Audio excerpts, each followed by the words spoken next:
One of BYU's big name additions in the transfer portal was the name of Isaiah Bagnah. We had a chance to catch up with him last week at BYU football practice. He explains his journey to getting to BYU and what he hopes to accomplish as a BYU Cougar. You are Locked On Cougars, your daily podcast on the BYU Cougars, part of the Locked On Podcast Network. Your team every day.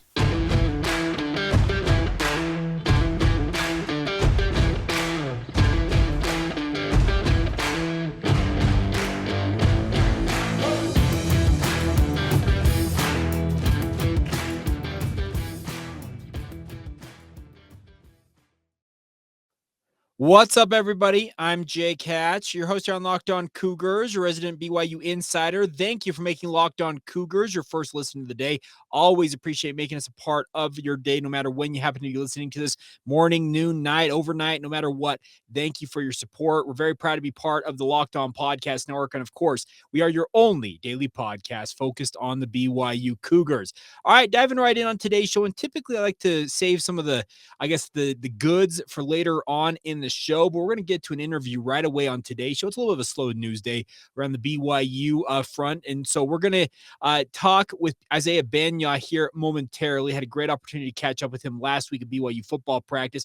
We'll get to that, but there's one thing before we dive in, is that BYU spring ball offers opportunities for guys to go and make a name for themselves. Does that mean they're going to show up in training camp and be the next big thing in the BYU football program? Absolutely not. But as I was reviewing some of my notes and some of my conversations with people about BYU football, there was a name that I have failed to note yet on the podcast that I look at this, and it's an interesting background. And the name is Jonah Chatelain. And I hope I'm pronouncing that maybe Chatelain. He is a freshman linebacker coming in from White House, Texas. Now, he's a member of the LDS faith, the Church of Jesus Christ of Latter-day Saints. Apparently, he's a returned missionary joining the BYU football program as a walk-on. But I had one of our people that fills me in with some information from time to time mention to me, this goes back probably 2 weeks ago, and said, hey, there's this linebacker out there for BYU making some plays with one of the reserve units. And where's the number 44? And I was like, oh, well, my roster that I was given doesn't have a number 44. So I started to dig into a little bit, started looking around, found a picture of a number 44 wearing a linebacker jersey with last name Chatelain or Chatelain. I apologize. I don't necessarily know how to pronounce the name correctly. I'll have to get some more clarification on that. But as I started digging into this is an interesting player, because what I was told is this is a kid who is continuing to make play after play in practice when given the opportunity. I was hopeful at BYU spring game last Friday to see him play a little bit. As I was patrolling the sidelines, looking around, keeping an eye on people that were in and out of the lineup, I saw him in a knee brace, and he was held out of the drills, at least that I could see. I never saw him actually take the field. If I missed that, I apologize, but he's a name to keep an eye on because he's got really, really nice size. And he's finally been added to BYU's roster. It was a late addition, meaning that he showed up to spring ball as a walk-on who tried out for BYU early on in spring camp and made the spring roster. Does that mean he gets carried over to the fall roster? Well, he's going to have to make an impression here in spring ball to make that jump. But great size. Speaking of Chatelain, 6'3", 220 pounds. I tried to see if he had a huddle highlight reel. It looks like most of his highlights are actually from the basketball court. He's a pretty high-level basketball player from down there in Texas. So I'm intrigued by this young man. Like I said, people who kind of mentioned names to me, when this person told me his name, speaking of Jonah Chatelain, I was like, okay, I need to look into this a little bit, and I will continue to dig into that. But it's one of those names that kind of pops up. And like I said, it's kind of a slow news day here on a Tuesday. So I was reviewing some of my notes of stuff I've written down over the past few weeks about BYU football. That was one that popped up, and I figured I at least make you, the Cougar fans out there, BYU fans that listen and or watch this podcast, you will know that name if it pops up to any large degree going on down the road in BYU sports. All right, time now to let you guys hear from BYU defensive end / edge rusher Isaiah Bagnah. Had a great opportunity to catch up with him at practice last week. Apologies in advance. The wind was a little bit crazy that day, so hear a little bit of the feedback from the wind in our mics. But nonetheless, a great conversation with a man who is very, very happy to be at BYU and expects to make an impact on the Cougars. Without further ado, here you go, Jonah Chatelain speaking with myself right here on Locked On Cougars. You're a guy who's transferred into the program, so what's the experience been like? I know you haven't been here that long, but what's it been like so far? So it's been a quick turnaround. You know, I got here in like the start of January, and then we had that whole winter camp and everything for the past, a month and a half. And so we kind of just started spring ball the past couple of days, and that's mostly what I've been trying to transition into the most, you know what I'm saying, especially with the new playbook, you know, the whole coaching staff, and just getting settled in on the team, you know, and that's pretty much been the best part of it, but also one of the most challenging, you know, remembering 150 dudes' names. Sure. Ain't easy to do, you know what I'm saying, but no, it's been a good transition for me, especially coming from Boise, and, you know, it's been awesome. Everybody's been super welcoming here. Had a great experience so far. Now, you transferred, obviously, and a lot of guys, when they go to a program, you don't anticipate transferring originally, but what has the process been like? Has it been everything you expected it to be? Yeah, you know what? I feel like it's been everything I expected and more. Okay. You know, it's been better. I definitely wanted to try and go somewhere where I can have the best opportunity, you know, to play an impact on a team, but also play at a high level. And, you know, with BYU going into the Big 12 now, shoot, that's a big deal, right? And so, you know, for me to come out here and, you know, have an impact on the defense, on the field, and also off the field, you know, meeting all these guys and growing my relationships and camaraderie with the guys in there, you know, it's a big thing. It's awesome, and I love to see it, you know. Now, you endured injuries last year, obviously, during your time at Boise. Yes, how are you feeling physically right now? I feel great. I feel great. You know, the strength staff here have been getting me right this whole time. Okay. You know, they've been keeping it, you know, real specific down to the details about, like, how I'm working out. Even when we were out there running, you know, they're watching my every move almost. And whenever I go into the trainer's room, they get it down to the T. So they're taking care of me. They're taking good care of me, man. For sure. So, like, 2 years ago, you led Boise State in sacks. Yes, Do you sir. anticipate that you can have that same type of an impact here? You know, that's definitely something that I'm looking forward to.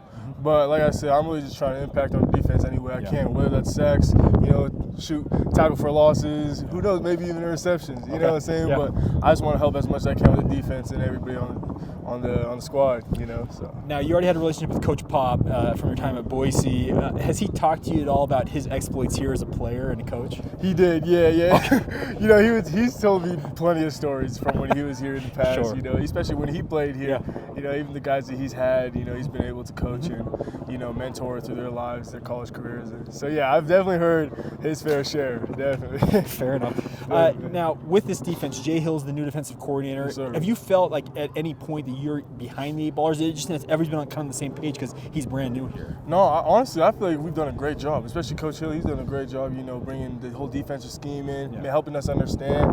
You know, I feel like it's not a too complex defense. Sure. But, you know, it's definitely something where you got to open the playbook and get studying, you know. But it's definitely effective, and especially in the defenses that I've been in, it's definitely going to be a good one. I feel like it'll have a good impact on the Big 12 this year. Now, I had a conversation with Atunai Samahe, and we've also heard from Caden Haas Okay. that last year was a lot of two-gapping for them on the interior of the defensive line. But they've talked about the fact that they absolutely love this new defense and the fact that it just allows you, once you accomplish your assignment, you can go make a play. They don't care where you're doing it from. Is it the same thing for you? 100%. Especially at the end, you know, at the edge position. Yeah.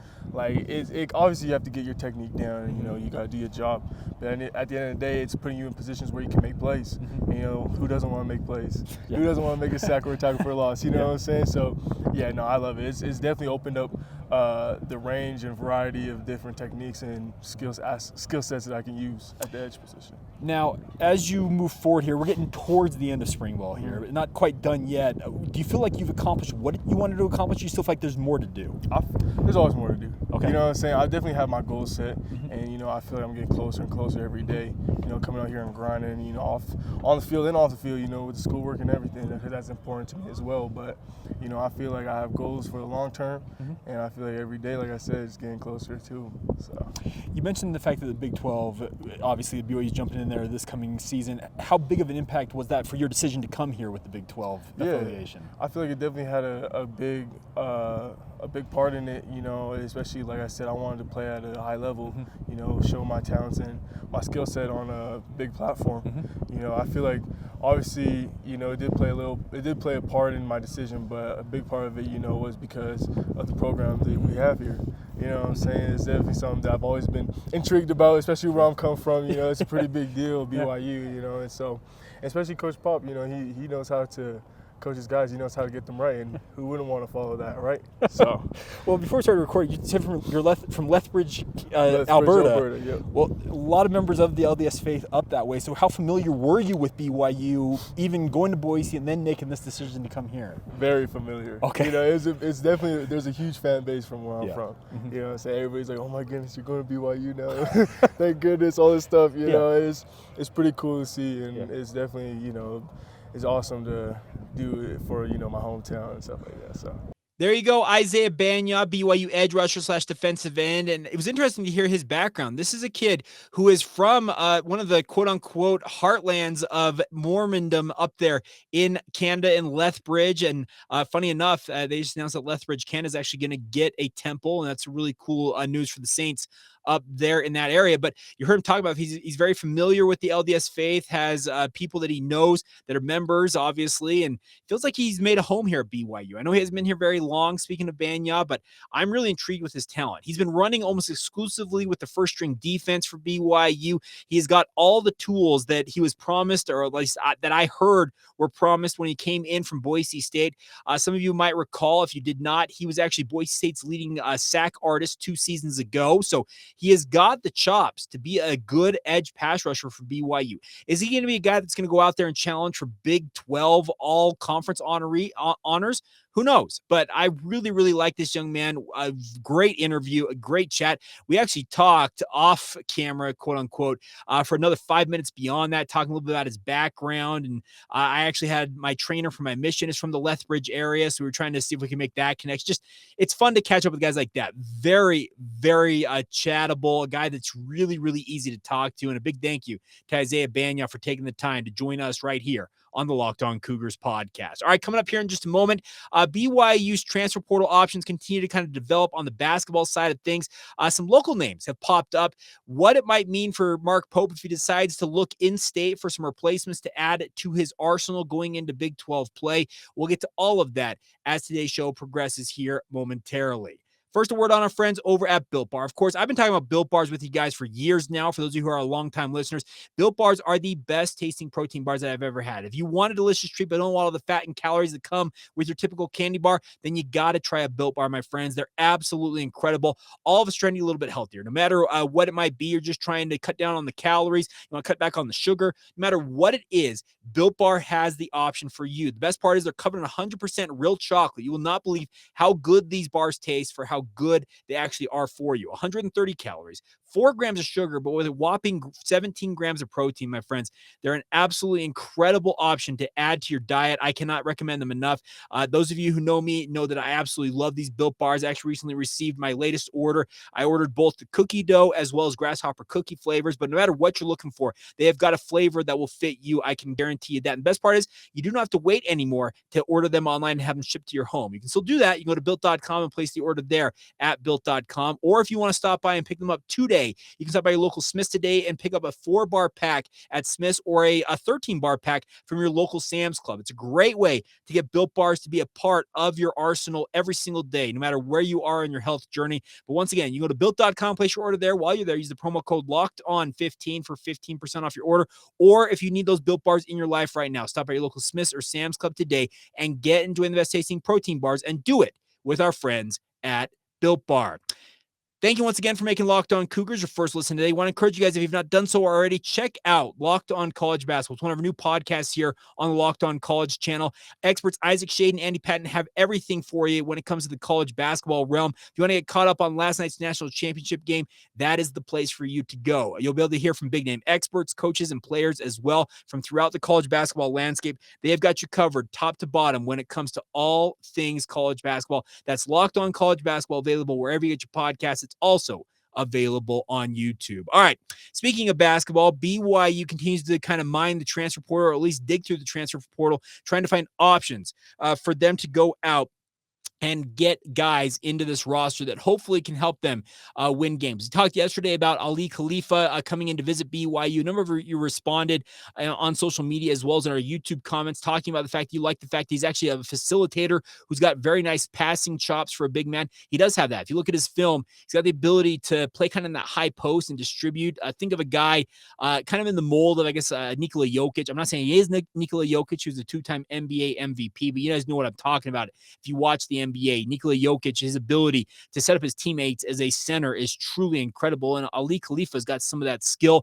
Like we already mentioned, has a 38% shooting stroke from 3 on pretty high attempts, 126 attempts, if I recall, last year for the Charlotte 49ers in Conference USA. So I really like that addition. If BYU can get a commitment from him, they need big men in the middle, and that would be a guy that I think can be a nice piece. Some of you think he's too thin at 230 pounds at 6'11", but I think 230 pounds will hold up just just fine.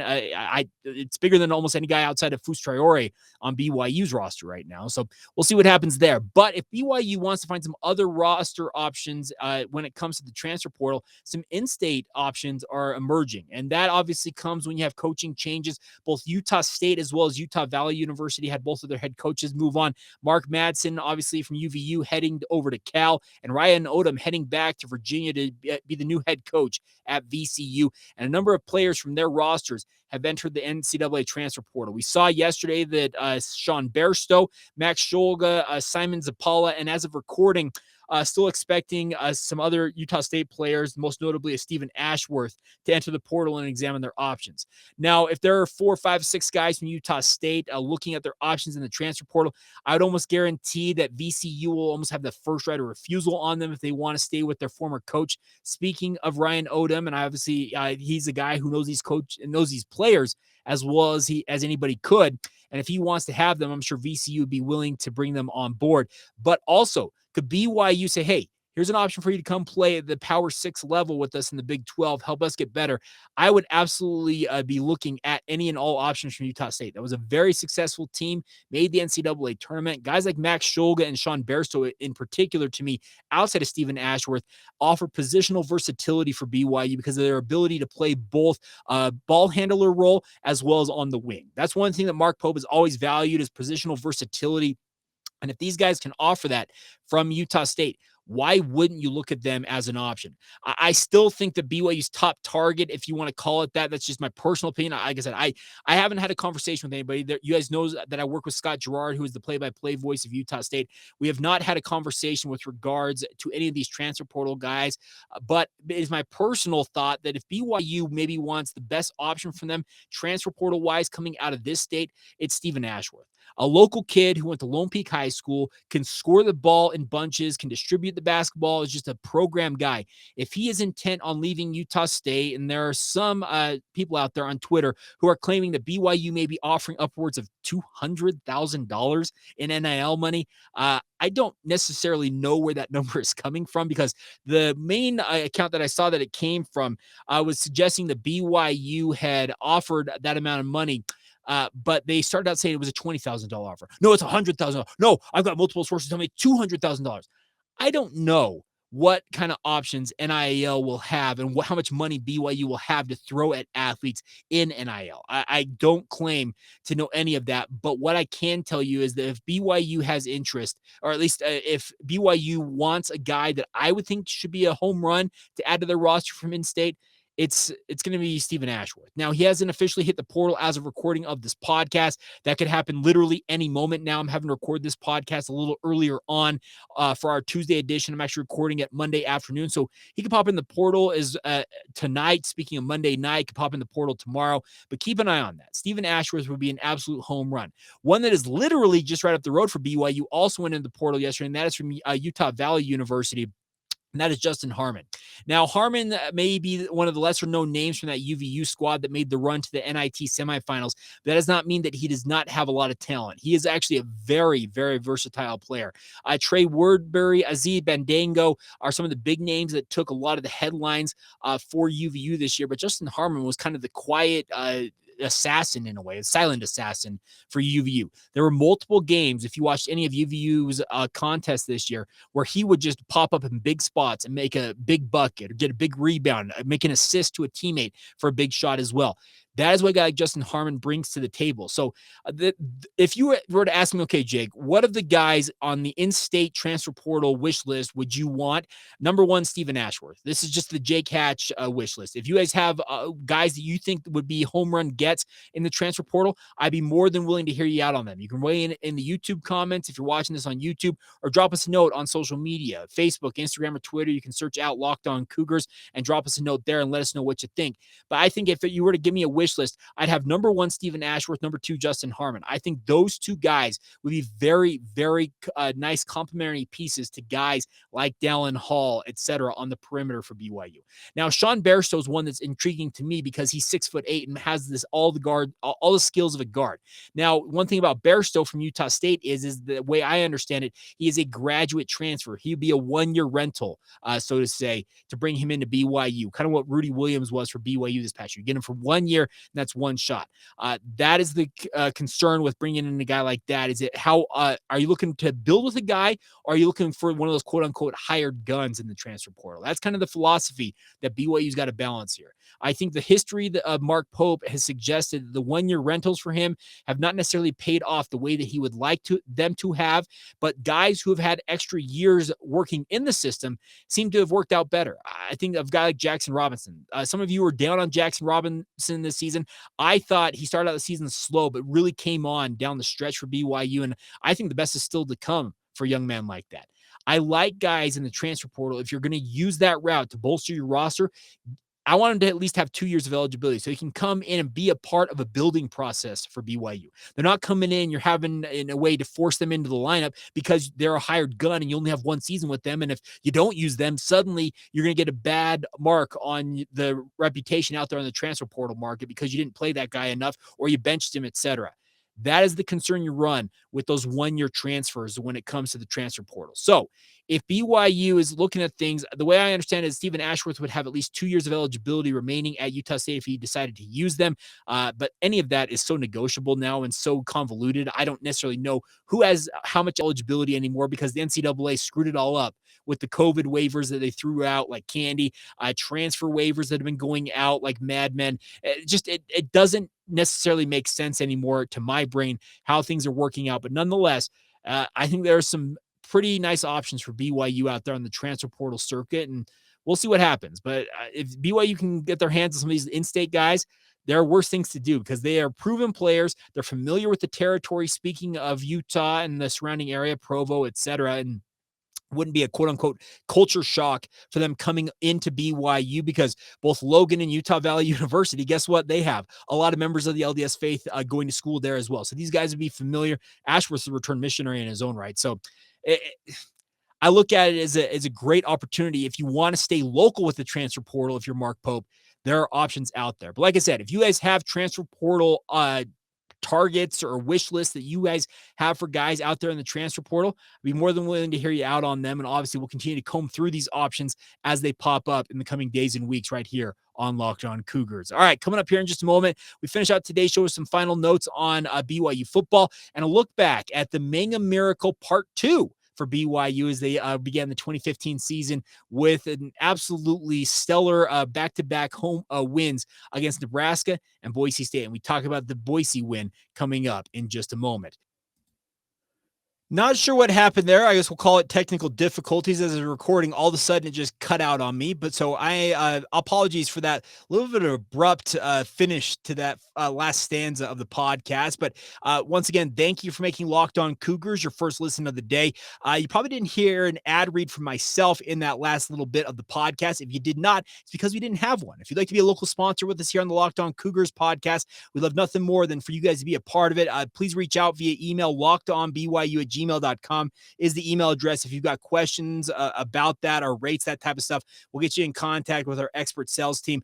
Some of you did reach out over the past month or so. We were under a little bit of, I guess you could call it I don't know what you call it, a hiatus. I don't know necessarily how to term it, but we are now, quote unquote, back open for business, I guess is the easiest way to say it. So if you are interested in that, we'd love nothing more than to represent your brand, company, or your product right here on the podcast. All right.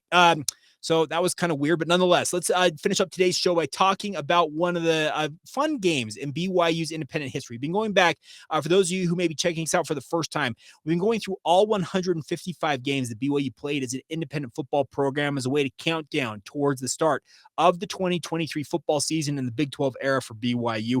We talked yesterday about Taysom Hill and Tanner Mangum combining for an absolutely thrilling win for BYU as they beat Nebraska on a Hail Mary out there in Lincoln. Well, they returned home the following week, and obviously Taysom Hill had been lost for the season due to just another horrific season-ending injury. This one was a Liz Frank injury, the fracture or whatever that part of your foot that you just are unable to play the rest of the season. And that thrust redshirt freshman, return missionary Tanner Mangum right into the starting role for BYU. And to his credit, he responded very, very nicely, all things considered.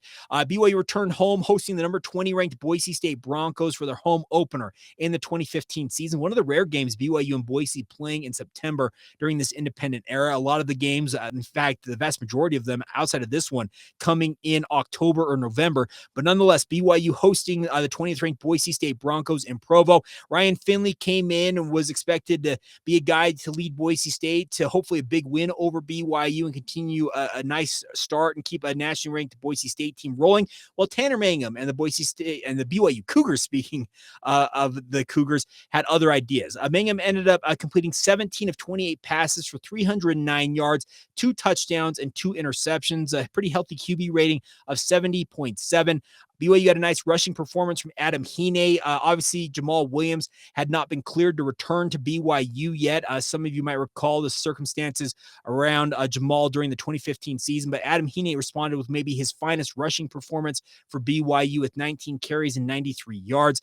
The funny thing about this is Tanner Mangum was sacked a bunch of times. I remember how many sacks it was. He actually lost 49 yards on the night, so he actually took BYU's rushing total to 72 yards, even though Adam Hine ran for 93 on his own. It's one of those crazy things.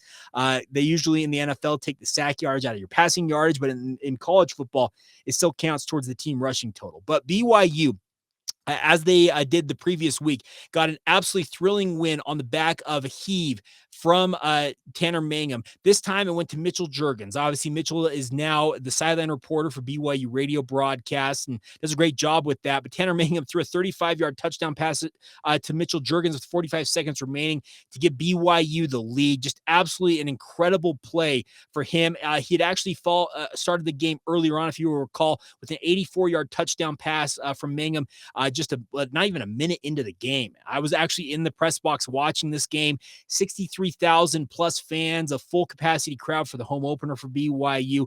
But then it was capped off by one of the patented Kainakua interception returns for a touchdown. I returned it 50 yards to make the final tally 35-24 after Trevor Sampson booted through the extra point. Ryan Finley came into this game pretty highly hyped as the quarterback going up against Tanner Mangum. He finished 25 of 38 for 297 yards. So not bad stats there, but only 1 touchdown against 3 interceptions. Obviously doomed Boise State in this one. The nail in the final nail in the coffin, that interception return by Kainakua. Jerry McNichols ran for 2 touchdowns in this game. Mitchell Juergens had an absolutely monster performance.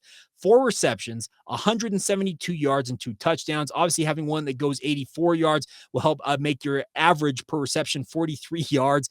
Also, Devon Blackman, many of you recall Devon had one of his finest performances in BYU uniform as well, with 6 receptions for 105 yards. He also had a career long, if I'm not mistaken, 70-yarder. They did not get into the end zone on. Just yet another one of those things. Devon Blackman, one of the few guys, one of the more thrilling receivers to never score in a BYU uniform.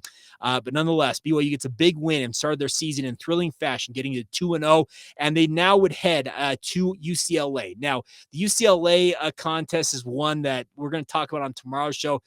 What a frustrating game, because that had the makings of BYU getting to a 3-0 start, going up against the 10th ranked UCLA Bruins.